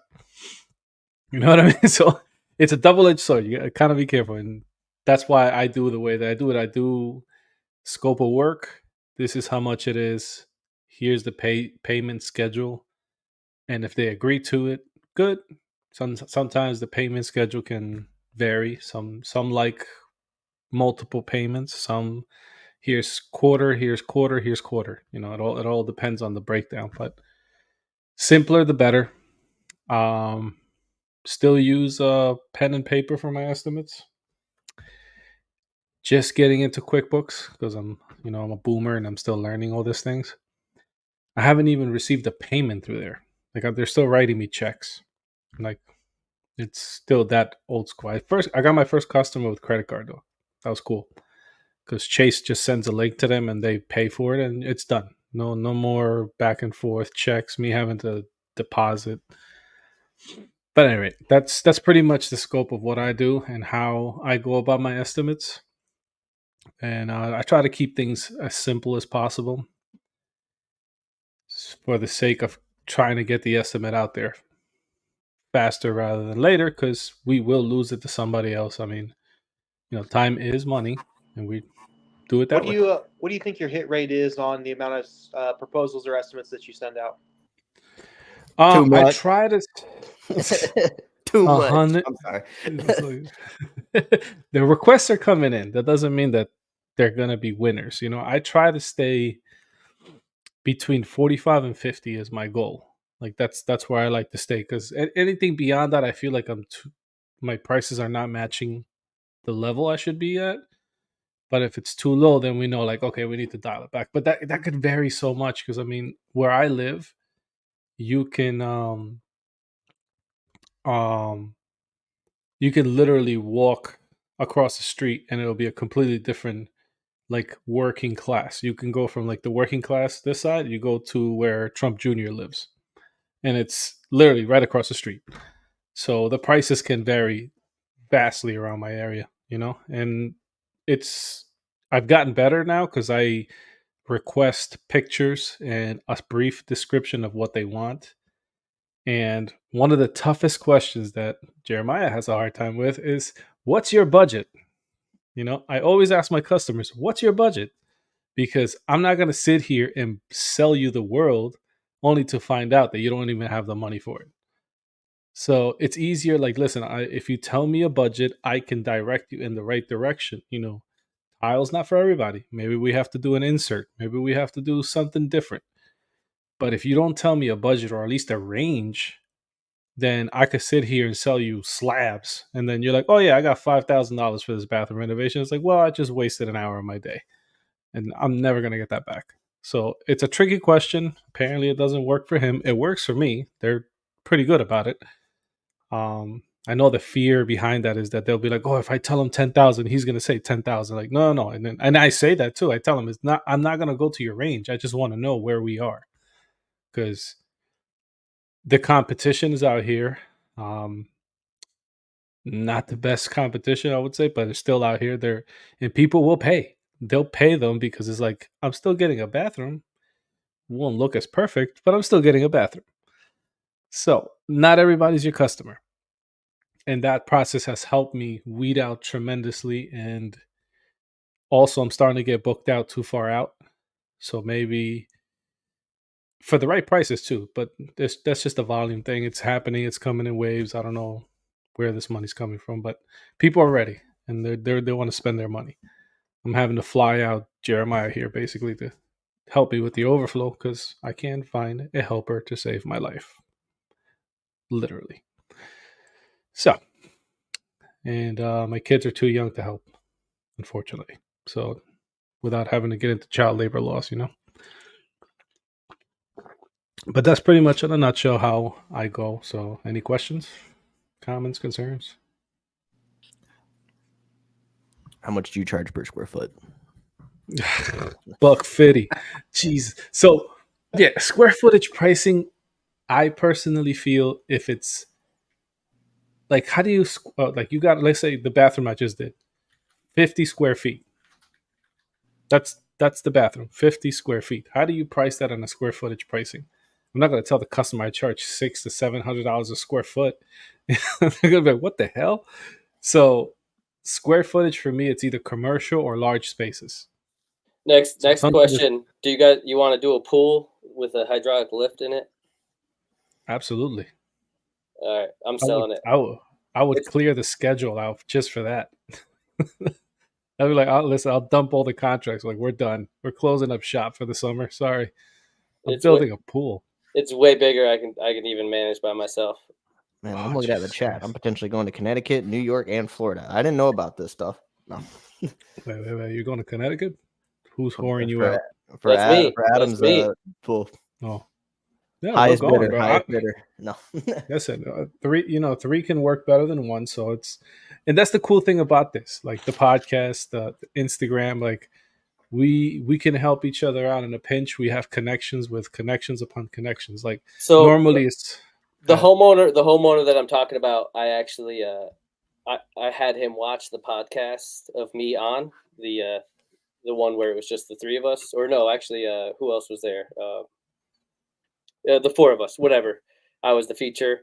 Yeah, he liked it, and I had mentioned already to him, and not kidding. I was like, yeah, if we ever do the pool, these are these guys I'd probably pull in. He not only said yes, he said, as long as you film it. So it's a matter. I'm like, we'll have plenty of angles. Don't worry. Yeah. So the real question would be: do we have to wear Speedos while working? You know what? Those details. You got to keep them to yourself.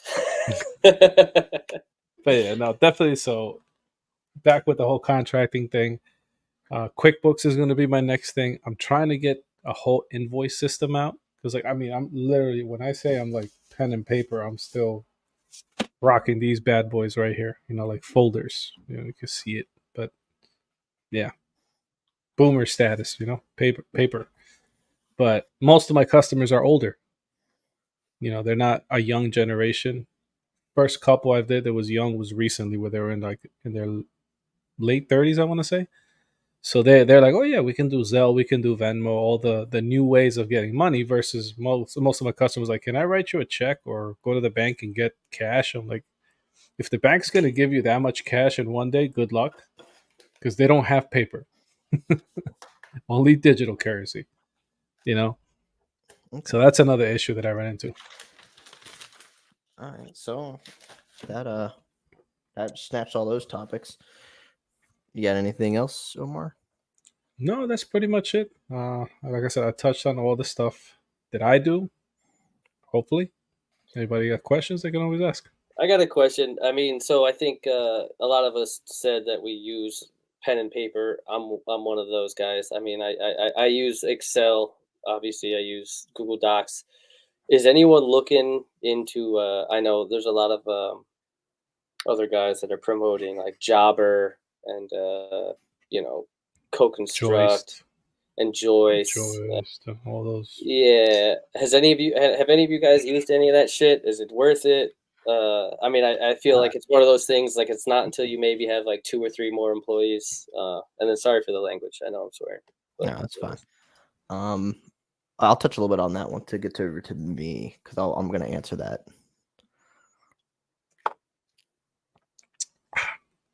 Mute myself. Okay. Oh, I didn't know if Omar. Okay. Well, If I I guess hear one more jobber post, I'm going to blow my brains out.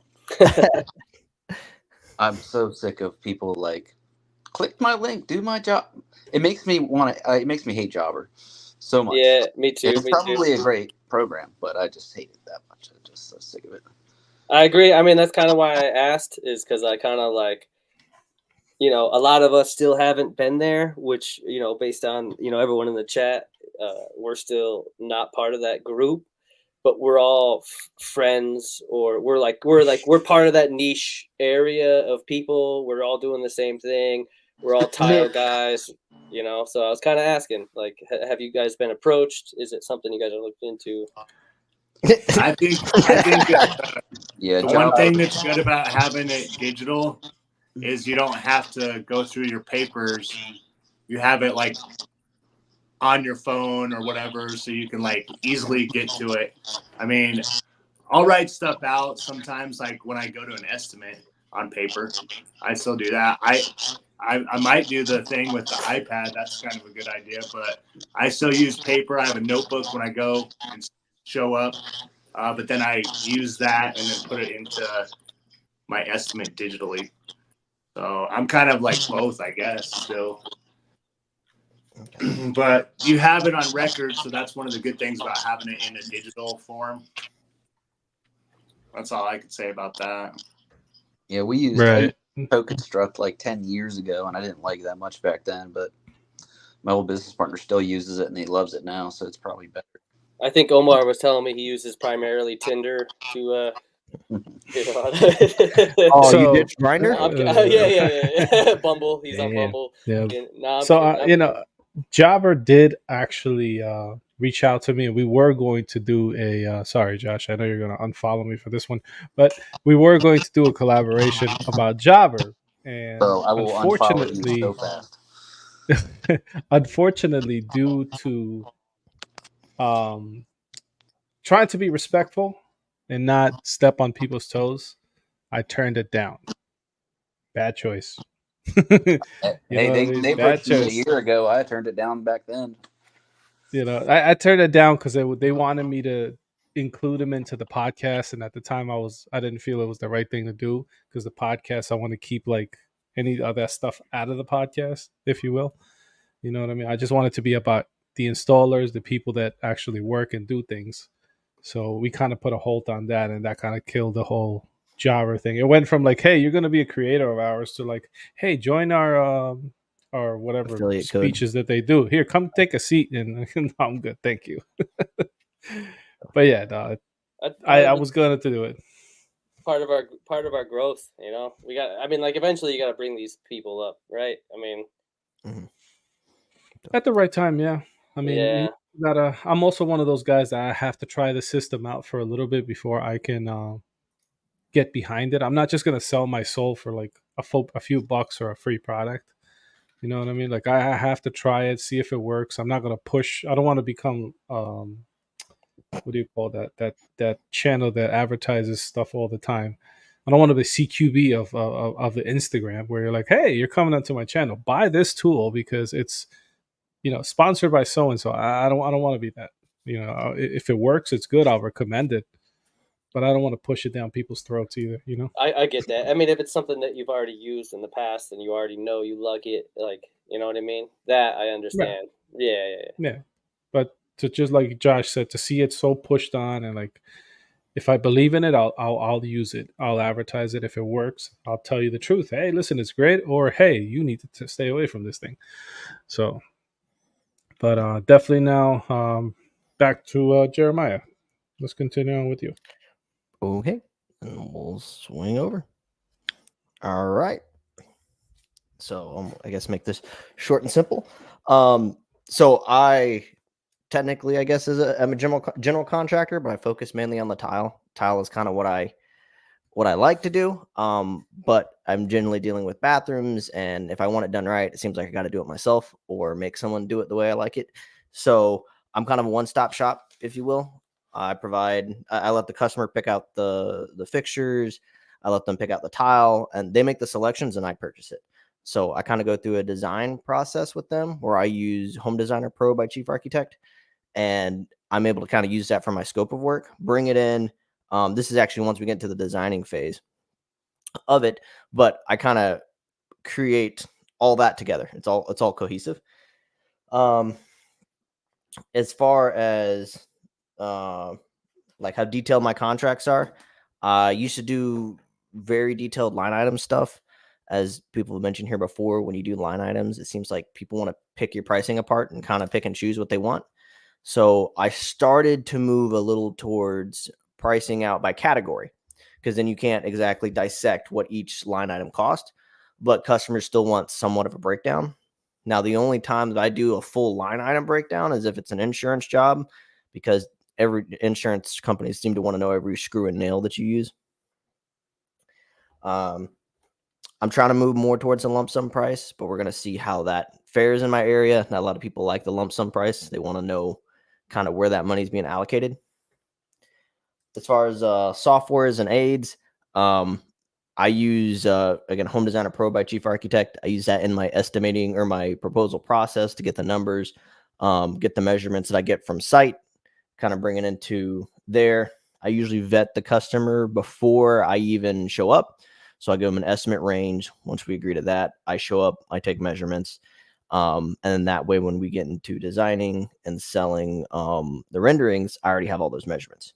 Plus, I already know how much material I need to buy based off of the software. For my contracts, once I convert over contracts, I use PandaDoc, which is a competitor of DocuSign. I kind of input it in there, email it over to the client. They sign it. I take that signed contract and I attach it with QuickBooks, and QuickBooks will have a lump sum price, but their contract with the breakdown of the payment schedule is always attached. So I have a bookkeeper and an accountant that runs all that stuff. So it's very easy for them to see, okay, we got a payment for this. He has 3 active clients. Let me look at the contracts. Okay, I got a payment for this on the payment schedule. They input it. It's all done through card. So it's much easier for my bookkeeper, who is remote, to manage that. Average proposal time it takes me from the time I get the measurements and I sit down at my desk to put it on a proposal and send it out to the customer takes roughly about 2 hours. If it's a 5x8 bathroom, something like a wood plank floor and a subway tile, I could typically pull it from a previous client. And that allows, I can get that done in probably 30 minutes. And I can usually pull an old rendering up.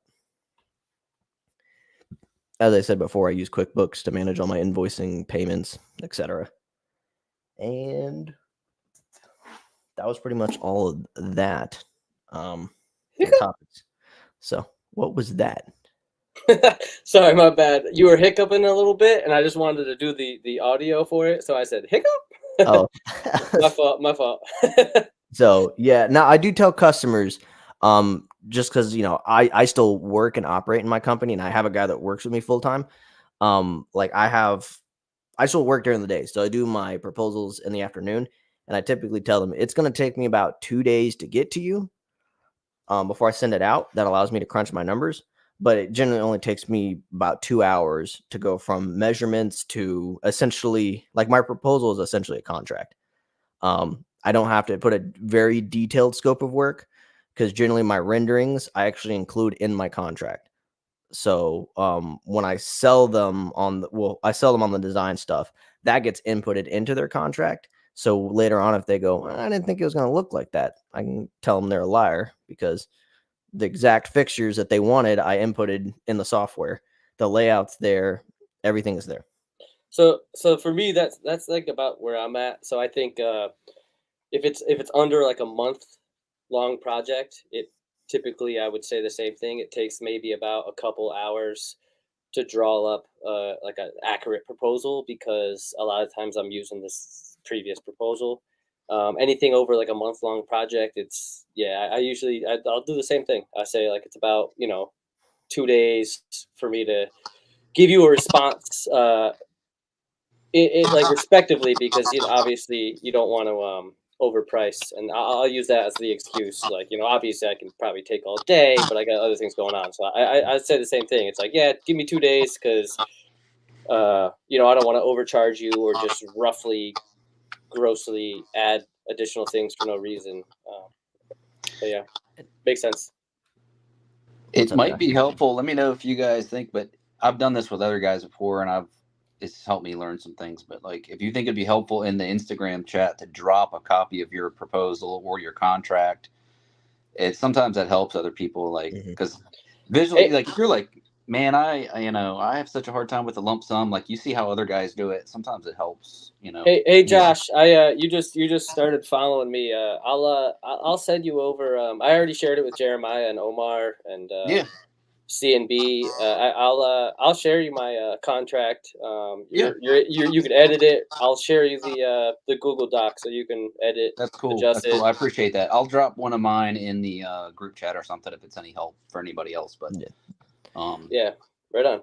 And always I can seeing how other guys do stuff can be helpful, Yeah.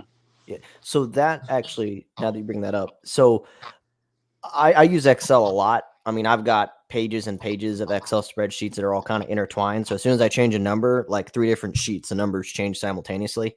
I'll cross-reference that with what I call my income reference, where I can input overhead, a salary for an employee, just everything. It'll automatically input, like it says annually, monthly, daily, averaging at a 255 a day work year, hourly, my total monthly cost for labor, my total monthly cost for my overhead.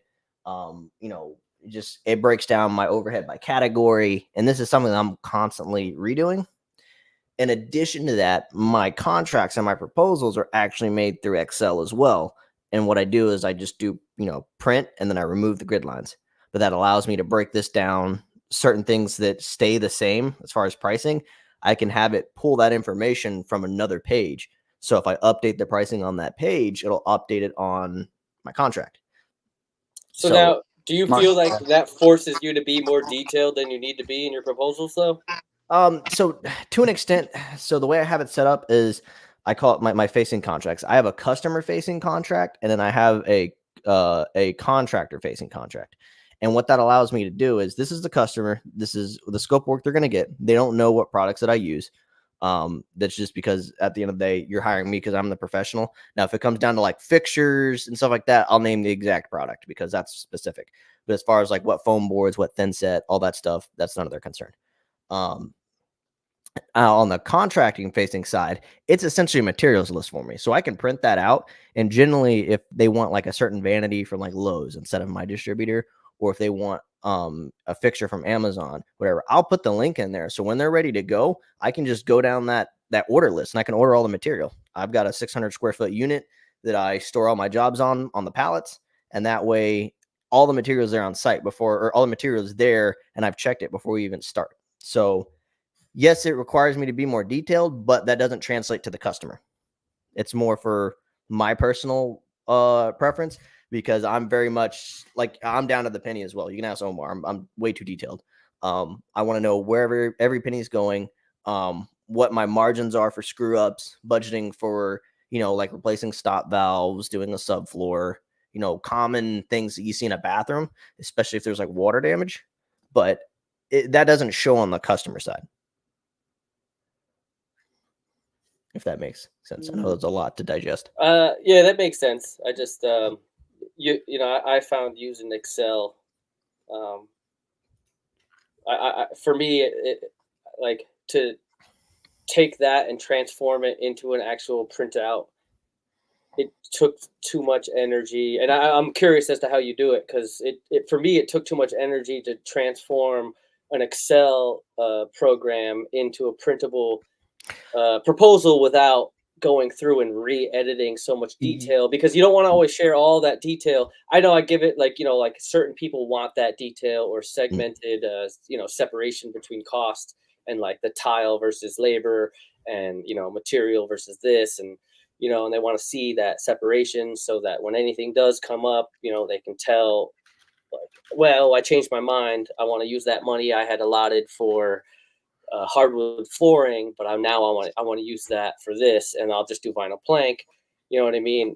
I just find that just, it was so difficult for that transformation from Excel to a printable. I don't know. I'm curious Yeah, as so- to how. To kind of clarify, it's not all automated.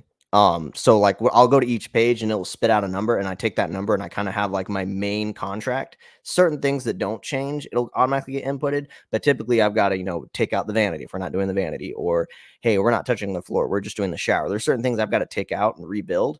But it's a pretty simple setup, and I just take the numbers from these pages and I drop it in the category. So I can talk a little bit more about that later on and show you.